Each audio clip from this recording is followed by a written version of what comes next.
வணக்கம். இலங்கை செய்திகளுடன் நான் நிரோஷன். விரிவான செய்திகளுக்கு முன் தலைப்புச் செய்திகள். தெத்வா சூறாவளியால் பாதிக்கப்பட்டு அரசின் இழப்பீட்டு திட்டத்தின் கீழ் புதிதாக கட்டப்பட்ட வீட்டில் நடைபெற்ற புத்தாண்டு நிகழ்வில் கலந்து கொண்டு ஜனாதிபதி அனுரகுமார திசாநாயக்க அரணி அமரசூரிய ஆட்சியினை பாதுகாப்பதாக சவால் விடுப்பதற்கு பதிலாக நாட்டின் மோசமடைந்து வரும் பொருளாதார நிலைமையை சரி செய்ய நடவடிக்கை எடுக்கட்டும்.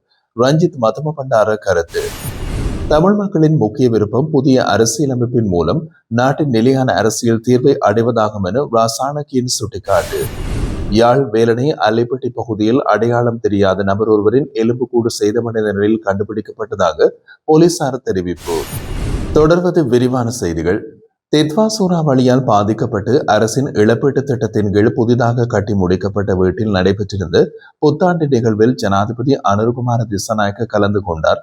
அனுராதபுரம் கல்நேவ பிரதேச செயலக பிரிவின் மல்பலிகல கிராம அலுவலர் பிரிவு சேர்ந்த எம் இந்திரஜித் சம்பத் சேனாரட்னவின் புதிய இல்லத்தில் நடைபெற்ற பால் காட்சி குடிபுகும் நிகழ்வு சிங்கள தமிழ் புத்தாண்டு சடங்குகளும் இதில் இடம்பெற்றுள்ளது. முழுமையாக சேதமடைந்த வீடுகளுக்கான இழப்பீட்டு திட்டத்தின் கீழ் இந்த வீடு 5 மாதங்களுக்குள் நிர்மாணிக்கப்பட்டதாகவும் கல்நேவ பிரதேசத்தில் முழுமையாக சேதமடைந்த வீடுகளுக்காக கட்டப்பட்ட 6 புதிய இல்லங்களில் இதுவும் ஒன்றாகும் என்றும் தெரிவிக்கப்பட்டுள்ளது. மேலும் அதே பிரதேசத்தில் பகுதியளவில் சேதமடைந்த 66 வீடுகளுக்கான இழப்பீடுகளும் வழங்கப்பட்டுள்ளன. புதிய இல்லத்தில் மக்களுடன் இணைந்து புத்தாண்டு சடங்குகளில் கலந்து கொண்ட ஜனாதிபதி அங்கு கூடியிருந்த அனைவருக்கும் தமது புத்தாண்டு வாழ்த்துக்களை தெரிவித்தார். அதேவேளை அவரை வரவேற்ற மக்களும் ஜனாதிபதிக்கு வாழ்த்துக்களை தெரிவித்தனர். இந்த நிகழ்வில் பல அமைச்சர்கள், வடமத்திய மாகாண ஆளுநர், பாராளுமன்ற உறுப்பினர்கள், உள்ளூராட்சி பிரதிநிதிகள், மாவட்ட செயலாளர் உள்ளிட்ட அரசு அதிகாரிகள் மற்றும் பிரதேச மக்களும் கலந்து கொண்டிருந்தனர். பிரதமர் ஹரணி அமரசூரிய ஆட்சியினை பாதுகாப்பதாக சவால் விடுப்பதற்கு பதிலாக நாட்டின் மோசமடைந்து வரும் பொருளாதார நிலைமையை சரி செய்ய நடவடிக்கை எடுக்க வேண்டும் என்று ஐக்கிய மக்கள் சக்தியின் பொதுச் செயலாளர் ரஞ்சித் மத்தும பண்டார தெரிவித்துள்ளார். தேசிய மக்கள் சக்தி அரசுக்கு எதிராக பொய்யான குற்றச்சாட்டுகள் மூலம் ஆட்சியினை கவிழ்க்க முடியாது என்று பிரதமர் முன்வைத்த கருத்துக்கு பதிலளித்த போது அவர் இவ்வாறு குறிப்பிட்டிருந்தார். நாடாளுமன்றத்தில் எதிர்க்கட்சிகளின் பிரேரணைகளை முறியடிக்கலாம் என்ற பிரதமரின் கூற்று நகைப்புக்குரியது என்று விமர்சித்த அவர், பாராளுமன்றத்தில் தீர்மானங்களை தோற்கடிக்க முடிந்தாலும் மக்களிடையே உருவாகியுள்ள அதிருப்தியை அரசு கட்டுப்படுத்த முடியாது. மக்கள் ஆதரவு தற்போது அரசுக்கு எதிராக மாறிக்கொண்டிருக்கிறது என்று கூறினார். மேலும் ஊழல் ஒழிப்பு மற்றும் பொருளாதார மாற்றம் குறித்து பேசும் அரசு மக்களிடம் அளித்த வாக்குறுதிகளை நிறைவேற்றவில்லை என்றும், விலைவாசி உயர்வால் மக்கள் கடுமையாக பாதிக்கப்பட்டுள்ள நிலையில் புள்ளி விவரங்களை மட்டும் முன்வைத்து காலத்தை வீணடிக்கிறது என்றும் குற்றம் சாட்டியுள்ளார். எதிர்க்கட்சிகளை பலவீனப்படுத்த முடியும் என்று அரசு நினைக்க கூடாது என்றும், பொய்யான பிரச்சாரங்களின் மூலம் ஆட்சியினை தக்க வைக்க முயல்வது அரசை தவிர எதிர்க்கட்சிகள் அல்ல என்றும் அவர் வலியுறுத்தியுள்ளார். அத்துடன் அரசின் குறைபாடுகளை தொடர்ந்து வெளிக்கொண்டு வரப் போவதாகவும், ஜனநாயக அடிப்படையில் எழும் எந்த சவாலையும் எதிர்கொள்ள தயாராக இருப்பதாகவும் தெரிவித்த அவர், அரசு அதிகார மனப்பான்மையினை விட்டு விலகி மக்களின் பிரச்சனைகளுக்கு தீர்வு காண முனைய வேண்டும் என்றும் வலியுறுத்தியுள்ளார். வடக்கு மாகாண கிராம அலுவலர் பிரிவுகளில் சனத்தொகை அடிப்படையிலே மேற்கொள்ளப்பட்ட அண்மைய தரவு ஆய்வில் அதிக மக்கள் தொகையை கொண்ட முதல் 10 பிரிவுகளில் 9 இடங்களை வவுனியா மாவட்ட பகுதிகள் பிடித்துள்ளன என்பது வெளிப்படுத்தப்பட்டுள்ளது. வெளியான தகவல்களின்படி வவுனியா மாவட்டத்தின் தோணிக்கல் கிராம அலுவலர் பிரிவு 6874 மக்களுடன் முதலிடத்தில் காணப்படுகின்றது. அதனைத் தொடர்ந்து பட்டாணச்சி, புளியன்குளம் 6580 மக்களுடனும், மகாரம்பைக்குளம் 6463 மக்களுடனும் அடுத்தடுத்த நிலைகளை வகிக்கின்றன. மொத்தத்தில் முதல் 10 இடங்களில் 9 இடங்கள் வவுனியா மாவட்டத்திற்கு சொந்தமானதாகின்றது. இவை வவுனியா மற்றும் வெண்கலர் செட்டிக்குளம் போன்ற பிரதேச செயலர் பிரிவுக்குட்பட்ட பகுதிகளாகும். இதேவேளை வவுனியா மாவட்டத்திற்கு வெளியே இடம்பெற்ற ஒரே ஒரு பிரிவாக கிளிநொச்சி மாவட்டத்தின் கண்டாவளி பிரதேச செயலாளர் பிரிவுக்குட்பட்ட பொன்னை நீராவி கிராம அலுவலரில் 6144 மக்களோடு 4வது இடத்தை பெற்றுள்ளது. இந்த ஆய்வின் அடிப்படையில் வடக்கு மாகாணத்தில் அதிக சனத்தொகை திரளோடு காணப்படும் கிராமங்கள் பெரும்பாலும் வவுனியா நகரை சுற்றியுள்ள பகுதிகளாக இருப்பது தெளிவாகின்றது. குறிப்பாக முதல் 3 இடங்களையும் வவுனியா பிரதேச செயலாளர் பிரிவு தனதாகியுள்ளது.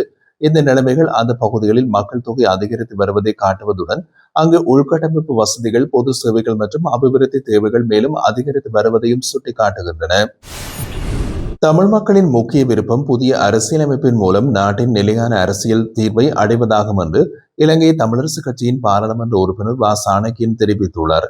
மட்டக்களப்பில் நடைபெற்ற ஊடக சந்திப்பொன்றில் கருத்து தெரிவித்த அவர், தமிழ் மக்களுக்கு எதிராக நடைபெற்ற வன்முறை மற்றும் இன அழிப்பு குறித்து பொறுப்பு குரல் தொடர்பாக முன்னேற்றங்கள் இந்த ஆண்டில் கிடைக்கும் என்ற எதிர்பார்ப்பு இருப்பதாகவும் அவர் குறிப்பிட்டார். மேலும் நீண்ட காலமாக நிலுவையில் உள்ள மாகாண சபை தேர்தலை வடக்கு கிழக்கில் நடத்துதல், நிலப்பிரச்சனைகளுக்கு தீர்வு காணுதல் உள்ளிட்ட விடயங்களிலும் முன்னேற்றம் தேவைப்படுவதாக அவர் வலியுறுத்தினார். அதேவேளை தற்போதைய பொருளாதார நெருக்கடி காரணமாக மக்கள், குறிப்பாக நிரந்தர வருமானம் கொண்ட அரச ஊழியர்கள் கடுமையான சிரமங்களை எதிர்கொள்வதாகவும் அவர் சுட்டிக்காட்டியுள்ளார். அஸ்வஸ்ம நலத்திட்ட பயனாளிகள் தேர்வு முறையிலும் சந்தேகங்கள் உள்ளதாக அவர் குறிப்பிட்டுள்ளார். எத்தகைய சவால்கள் இருந்தாலும் அனைவரும் நல்லதும் சுபீட்சமான எதிர்காலத்தை நோக்கி முன்னேற வேண்டும் என்றும் அவர் புத்தாண்டு வாழ்த்துக்களையும் தெரிவித்திருந்தார். சித்திரை புத்தாண்டு காலப்பகுதியில் நாட்டில் விபத்துகள் கணிசமாக அதிகரித்துள்ளதாக சுகாதார அதிகாரிகள் தெரிவித்துள்ளனர். தற்போது நாடு முழுவதும் சுமார் 29,000 பேர் விபத்துகளால் பாதிக்கப்பட்டு மருத்துவமனையில் சிகிச்சை பெற்று வருகின்றனர். தொற்றுநோய் பிரிவின் விபத்து தடுப்பு பிரிவினை சேர்ந்த சமூக நல மருத்துவ நிபுணர் சமித ஸ்ரீதுங்க கூறுகையில், அண்மையில் நிகழ்ந்த பல்வேறு விபத்துகளின் காரணமாக இந்த அளவிலான நோயாளிகள் அனுமதிக்கப்பட்டுள்ளதாக விளக்கியுள்ளார். அவரது தகவலின்படி ஆண்டுதோறும் இலங்கையில் சுமார் 13 லட்சம் பேர் விபத்துகளால் காயமடைந்து மருத்துவமனைகளில் சேர்க்கப்படுகின்றார்கள். குறிப்பாக புத்தாண்டு மற்றும் பிற பண்டிகை காலங்களில் இத்தகைய சம்பவங்கள் அதிகம் ஏற்படுகின்றன.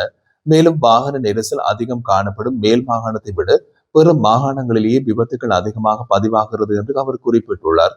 இந்த நிலையில் புத்தாண்டு கொண்டாட்டங்களும் பயணங்களும் நடைபெறும் காலத்தில் விபத்துக்களை தவிர்க்க பொதுமக்கள் பொறுப்போடு நடந்து கொள்ள வேண்டும் என்றும் சுகாதாரத்துறை வலியுறுத்துகின்றது. குறிப்பாக மதுபோதையில் வாகனம் ஓட்டுதல் தவிர்க்கப்பட வேண்டும் மற்றும் பட்டாசு மற்றும் வான வேடிக்கைகளை பயன்படுத்தும் போது கவனம் தேவை என்றும், நீர்நிலைகளில் குளிக்கும் போது பாதுகாப்பு முன்னெச்சரிக்கை அவசியம் என்றும் ஏற்கனவே அறிவுறுத்தப்பட்டிருந்தது. இந்த மகிழ்ச்சியான பண்டிகை காலம் துயரமாக மாறாமல் இருக்க ஒவ்வொருவரும் எச்சரிக்கையோடு செயல்பட வேண்டிய அவசியம் இருப்பதாகவும் சுகாதார அதிகாரிகள் தெரிவித்திருந்தனர்.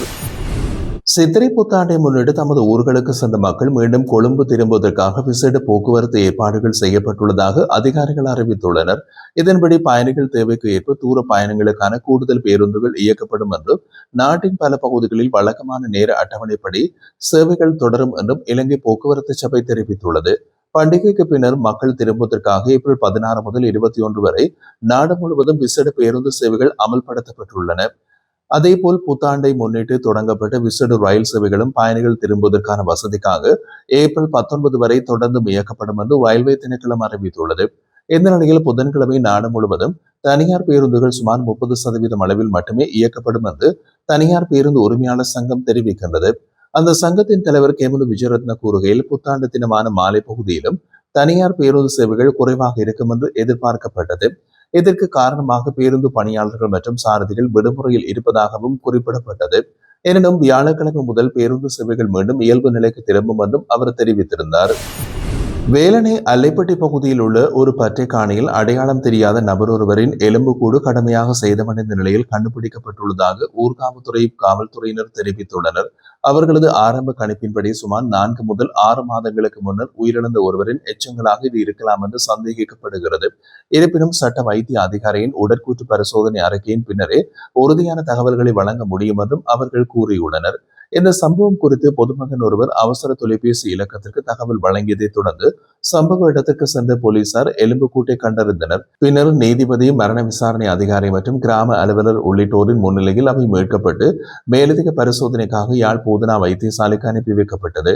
மேலும் அந்த எலும்புக்கூடு எரிந்து போன்ற நிலையில் காணப்பட்டதாகவும் தெரிவிக்கப்படுவதனால் இந்த சம்பவம் தொடர்பாக மேலதிக விசாரணைகள் முன்னெடுக்கப்பட்டு வருகின்றன. இந்த சம்பவம் அந்த பகுதியிலே பதற்றத்தை ஏற்படுத்தியுள்ளது.